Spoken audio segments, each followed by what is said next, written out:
Hello friends, welcome to கலைஸ் home kitchen. இன்றைக்கி நம்ம சேனலில் வெஜிடபிள் கட்லெட் செய்யலாம்.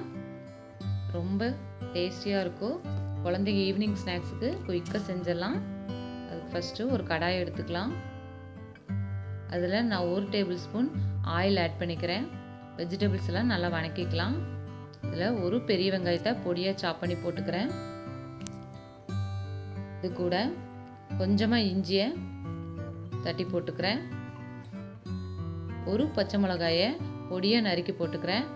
நீங்கள் வேணுங்கிற அளவுக்கு காரத்துக்கு தகுந்த மாதிரி போட்டுக்கோங்க. ஏன்னா குழந்தைக்கு சாப்பிட்றதுனால காரம் கம்மியாக ஆட் பண்ணிக்கலாம். நம்ம மசாலாலாம் ஆட் பண்ண போகிறோம். இது நல்லா வணக்கி விட்டுடலாம். வெங்காயம் வதங்கிறதுக்கு ஒரு பிஞ்சு உப்பு ஆட் பண்ணிக்கலாம். லாஸ்ட்டில் நம்ம பார்த்துட்டு உப்பெல்லாம் போட்டுக்கலாம். ஒரு பிஞ்சு மட்டும் ஆட் பண்ணிக்கோங்க. உப்பு ஆட் பண்ணதுக்கப்புறம் ஒரு வதக்கி விட்டு நம்ம வேணுங்கிற காய்கறிகள்லாம் போட்டுக்கலாம். நான் கேரட்டு, பீன்ஸு, உருளைக்கிழங்கு எடுத்திருக்கேன். நீங்கள் பச்சை பட்டாணி, பீட்ரூட் எது வேணாலும் எடுத்துக்கலாம். ஒரு கைப்பிடி அளவு கேரட் ஒரு 100 கிராம் இருக்கும். இந்த பொடியாக நறுக்கி போட்டிருக்கேன். ஒரு கைப்பிடி அளவு பீன்ஸ் ஆட் பண்ணிக்கிறேன். இப்போ நல்லா வதக்கி விடுங்க. எண்ணெயிலே வதங்கி வரட்டும்.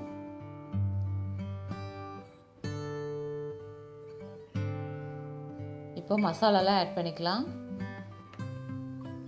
கொஞ்சமாக மஞ்சத்தூள் ஆட் பண்ணிக்கிறேன்.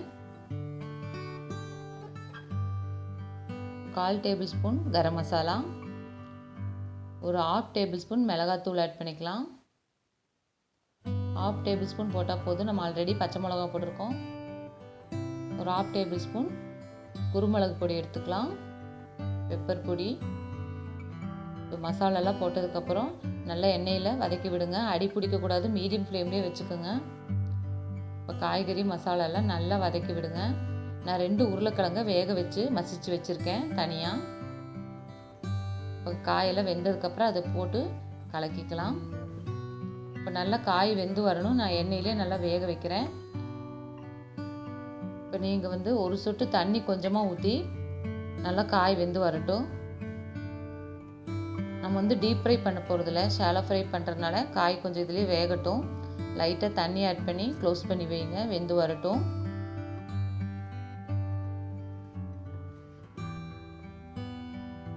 கொஞ்சமாக தண்ணி ஆட் பண்ணி வெந்து வரட்டும். தண்ணி வேண்டானா நீங்கள் எண்ணெயிலேயே ஸ்லோ ஃப்ளேம்லேயே வச்சு நல்லா வேக வச்சுக்கோங்க. க்ரன்ச்சியாக இருக்கிற மாதிரி வேக வச்சுக்கோங்க. இங்கே பாருங்கள், நல்லா வெந்து வந்துச்சு. இது கூட நான் வேக வச்சு மசிச்சு வச்ச உருளைக்கிழங்கு ஆட் பண்ணிக்கிறேன். நல்லா கலக்கி விடுங்க. இப்போ கஸ்தூரி மேத்தி இருந்தால் நீங்கள் ஆட் பண்ணிக்கோங்க. நான் கொத்தமல்லி தழை கொஞ்சமாக ஆட் பண்ணிக்கிறேன்.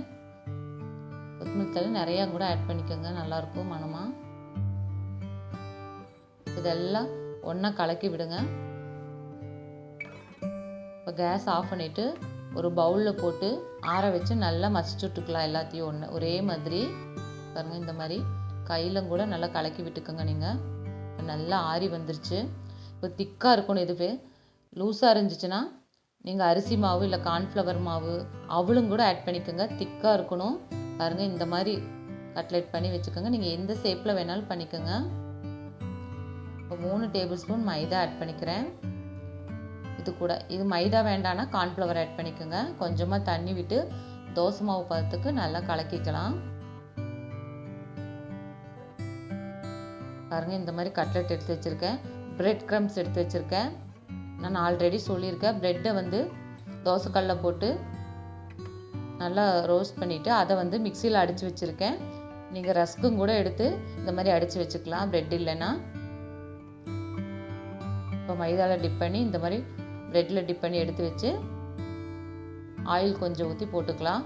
நான் ஷாலோ ஃப்ரை தான் பண்ணுறேன். டீப் ஃப்ரை வேணாலும் இன்னும் கொஞ்சம் ஆயில் நிறையா ஊற்றி நீங்கள் போட்டுக்கோங்க. நல்லா தான் இருக்கும். நம்ம நல்லா காய்கறியெல்லாம் வதக்கிட்டோம். நல்லா திக்காக இருக்கணும். லூஸாக இருந்துச்சுன்னா பிரிஞ்சு வரும், எண்ணெய் குடிச்சிரும். அதுக்கு தான் நீங்கள் அவல், கார்ன்ஃப்ளவர் மாவு, அரிசி மாவும் கூட ஆட் பண்ணிக்கோங்க. எனக்கு கரெக்டாக இருந்துச்சு, அதனால் நான் அப்படியே போட்டேன். நீங்கள் வேணால் லூஸாக இருந்துச்சுன்னா, உருண்டை பிடிக்கிறப்போ லூஸாக இருந்தால் கார்ன்ஃப்ளவர் மாவு ஆட் பண்ணிக்கோங்க. இல்லைன்னா பிரெட் க்ரம்ஸும் கூட போட்டு ஆட் பண்ணிக்கோங்க. இப்போ பாருங்கள், சூப்பரான கட்லெட் ரெடி ஆயிடுச்சு. 2 பக்கம் திருப்பி போட்டு மீடியம் ஃப்ளேம்லேயே திருப்பி போட்டு நான் எடுத்தாச்சு. இந்த ரெசிபி உங்களுக்கு பிடிச்சிருந்தா லைக் பண்ணுங்கள், ஷேர் பண்ணுங்கள். பெல் பட்டன் அமுத்தி சப்ஸ்கிரைப் பண்ணுங்கள். ஃபீட்பேக் இருந்தால் கமெண்ட் பண்ணுங்கள். தேங்க்யூ.